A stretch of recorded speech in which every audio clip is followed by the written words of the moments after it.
ছেলের বউয়ের উপর রাগ করেন না। আপনার অনেক অভিজ্ঞতা আছে, বৌমার কোনো অভিজ্ঞতা আছে? নতুন এক্সপেরিয়েন্স নাই। বৌমাকে একটু সময় দেন, একটু গুছায় নিতে দেন, পারবে। রান্না ভালো হয় না, পারবে। ঘুম থেকে দেরিতে ওঠে, উঠবে আস্তে আস্তে। আপনাদের সাথে মানায় চলতে পারে না, পারবে, সব পারবে। আপনিও একদিন পারতেন না।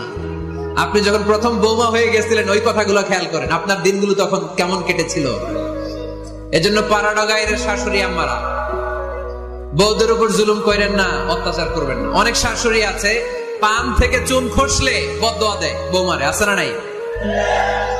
কিন্তু এটা কল্পনা করে না যে এটা আমার নিজের পেটে ধরা ছেলের বউ। এই মেয়ের বদদোয়া দিলে তো আমার ছেলের পরিবারের ক্ষতি, আমার নাতি নাতনিদের ক্ষতি।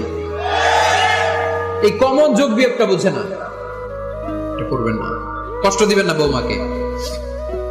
খেয়াল রাখবেন, আপনি যদি আপনার বৌমাকে কষ্ট দেন, আপনি যদি আপনার বৌমাকে কষ্ট দেন, আপনার নিজের মেয়েটাও বৌমা হয়ে আরেক বাড়িতে যাবে, সেও সেই একই কষ্টগুলো পাবে। এগুলো যখন আপনারে শোনাবে, তখন আপনি শান্তিতে থাকতে পারবেন না। চিল্লায় বলেন ঠিক কিনা?